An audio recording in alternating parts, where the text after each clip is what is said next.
अस्सलाम वालेकुम वरहमतुल्लाहि वबरकातुहू। मेरा नाम है हामिद खान और आप देख रहे हैं एशियन नामा। जरीगुंड गांदरबल के लिए एक बहुत ही बड़ी खुशखबरी है। हमारे साथ एक बहन मेरे साथ मौजूद है जो कि एक ऑथर है। इन्होंने एक बुक लिखी है जो आप मेरे हाथ में अभी देख रहे हो। इस बुक का नाम है फ्रेगमेंट्स ऑफ हर। इन बहन का नाम है आयत शमीम। इनसे बात करने की कोशिश करेंगे क्योंकि इनकी ये जो बुक है ये पहली बुक है, पहली बार इन्होंने जो आज बुक लिखी है, तो इसके बारे में हम जानने की कोशिश करेंगे। ये बुक किसके बारे में है और किस तरीके से इनको ये आइडिया आया कि मैं एक बुक लिखूं। क्योंकि आजकल की दौर की अगर हम बात करें, सोशल मीडिया है और बाकी चीज़ें हैं, इनोवेशंस है, राइटिंग में आना और ये चीज़ें करना, तो इसके बारे में हम जानने की कोशिश करेंगे। बहुत बहुत शुक्रिया हमारे साथ बात करने के लिए। पहले तो अपना इंट्रोडक्शन दीजिए और इस जो बुक है इसका नाम क्या है वो थोड़ा सा बता दीजिए। My name is Ayat Shamim. I'm from Zargunda, Ganderbal. I completed my schooling up to 8th grade from Sayyid Maqsood Model High School, Kurhama.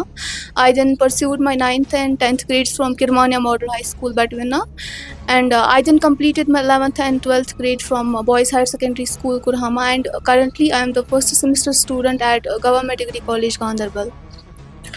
Can you please tell me like how it comes to your mind to write a book? So basically, writing became a refuge. Through words, I found a way to express emotions that were difficult to say aloud.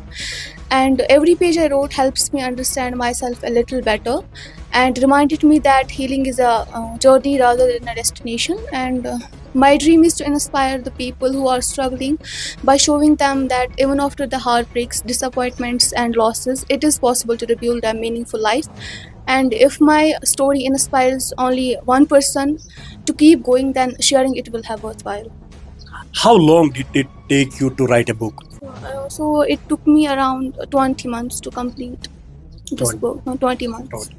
Can you please tell me like कोई sentence या कोई ऐसी emotion जो इस book में लिखी हो, fragments of her, तो कुछ जो आपके बहुत ही दिल के करीब हो? बेसिकली ये मेरे पर्सनल बेसिस पे, मैंने पर्सनल एक्सपीरियंस जो मेरा था उसी बेसिस पे मैंने लिखी है। तो ये जो सारी बुक है ये मेरी क्लोज ही है। सो मैंने इसमें 3 पार्ट्स लिखे हैं और 33 चैप्टर्स है अराउंड। तो जो लास्ट पार्ट है इसका बिकमिंग पार्ट, लास्ट 10 चैप्टर्स, वो मेरे बहुत क्लोज है क्योंकि समहाउ वो इंसान को लाइक स्ट्रेंथ देते हैं, इनकरेज करते हैं कि नहीं, अगर कितना भी हार्ट ब्रेक हुआ है तो उसके बाद भी आप खुद को रिबिल्ड कर सकते हो, आप फिर से स्ट्रांग हो सकते हो।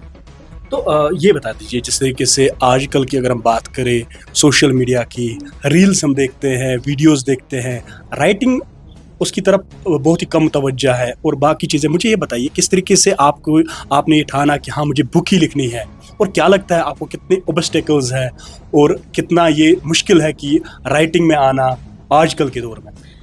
मुश्किल नहीं है, बट ये मतलब पैशन होता है। जिसका पैशन होगा तो वो कोशिश करेगा कि नहीं मैं लिखूँ। जिसको होगा शौक इसके बारे में, तो अब जिसको होगा ही नहीं वो कोशिश भी नहीं करेगा तो उसको ऑब्वियसली डिफिकल्ट लगेगा। So like many people, I have faced many challenges that tested my strength, and there were times when I felt lost, overwhelmed, and uncertain about the future.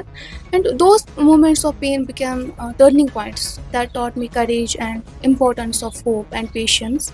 तो इसका मतलब ये है कि जिस तरीके से आपने बताया कि आपने खुद भी ये चीज़ें फेस की है, कोई चीज़ें खुद को बिल्ड करना दोबारा से, बनस्बत कि आप किसी को अपनी स्टोरीज बताओगे कि हाँ किसी अपनी फ्रेंड को या किसी और को, आपने ये सोचा कि हाँ मैं बुक में ही अपने इमोशंस को वर्ड्स दूँ, तो आपने ये बेहतर समझा। तो मुझे ये बताइए इस बुक की जर्नी में, क्योंकि आपने बताया कि तकरीबन 20 मंथ्स इसमें लगे, इसमें टाइम भी लगा होगा, तो घर वालों का थोड़ा बताइए किस तरीके से सपोर्ट? घर वालों का पूरा सपोर्ट रहा, स्पेशली मेरी मामा का।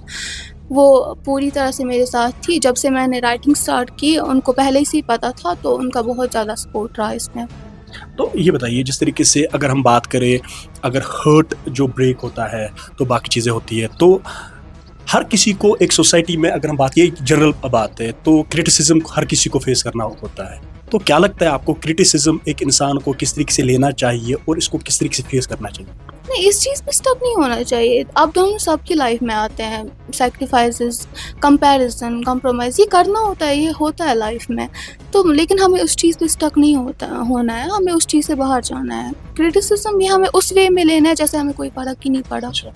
तो आज ये आपकी पहली बुक है, तो आने वाले टाइम में आपने ये भी सोचा होगा कि मैं और बुक्स लिखूं, तो क्या कहना चाहेंगे? इंशाल्लाह हाँ, अभी ये मेरी पहली बुक है और मैंने पहले ही आपसे बोला कि राइटिंग मेरा पैशन है और मैं पूरी कोशिश करूँगी कि मैं इसके बाद भी अच्छे से लिख पाऊँ, आगे भी लिख पाऊँ। अ, जिस तरीके से मैं अपनी खुद की बात करूँ, जब मैं यूनिवर्सिटी में पढ़ता था, तो उस टाइम हमारा एक सर था जो कि हमें जो है राइटिंग पढ़ाता था। तो उसने ये कहा कि अगर हमें कोई बुक लिखनी है तो 10 बुक पढ़नी पड़ेगी, या अगर हमें कोई आर्टिकल लिखना होगा हमें पहले 100 आर्टिकल्स पढ़ने पड़ेंगे। तो इस तरीके से मुझे आप ये बताइए किस तरीके आपकी जो है रीडिंग स्किल्स थी? रीडिंग स्किल्स मेरी ठीक है, मैं पढ़ती थी, नॉवेल्स मैं पढ़ती हूँ, यूजुअली मैं पढ़ती हूँ और इंस्पिरेशन के लिए हमें पढ़ना है। ये बात सच है कि लिखने से पहले हमें खुद भी पढ़ना है। अगर हमने खुद कुछ नहीं पता होगा तो हम नहीं लिख पाएँगे, ऑब्वियस बात है। तो लास्ट में ये भी बता दीजिए, जिस तरीके से आपने कहा कि ये जो है फ्रैगमेंट्स ऑफ हर, तो इसमें क्या चीज़ें आप, जिस तरीके से ये नाम है बुक का फ्रैगमेंट्स ऑफ हर, तो ये नाम ही आपने क्यों चुना? अगर हमारी कोई भी जर्नी रही होगी, लाइक वो पेनफुल हो या ब्यूटीफुल हो, वो मतलब अपना फ्रैगमेंट छोड़ती है। सो उसी वजह से मैंने इसका नाम यही रखा, fragments of her. Like writing में हम पार्ट्स को बोलते हैं fragments, that's why I chose the title fragments of her. Last में आप मुझे ये बताइए, लास्ट में आप क्या मैसेज देना चाहोगे जो अभी हमें, स्पेशली मैं गांधरबल की बात करूँ, जो हमें जेनज़ीज़ अभी देख रहे हैं? जैसा कि हम आजकल देख रहे हैं कि बहुत सारी जो है वाक़या हमारे सामने आ रहे हैं हार्ट ब्रेक्स की वजह से या कुछ और चीज़ें होती है जेनज़ीज़ की लाइफ में आज, जो करंट यूथ है ख़ासकर उनके साथ। फिर वो मतलब ऐसा स्टेप लेते हैं जो उनको हार्म कर सकता है या वो सुसाइड करते हैं फिर। तो उससे अच्छा है कि आप उस चीज़ पे स्टक मत रहो। हर किसी की लाइफ में अप डाउन्स आते हैं और जो डिफ़िकल्ट एक्सपीरियंसेस होते हैं वो हर किसी की, वो हमारी एक जर्नी होती है लाइफ की। तो मेरी यही मैसेज रहेगी आखिर में कि आप उस चीज़ पे स्टक मत रहो, आप उस चीज़ से बाहर निकलो।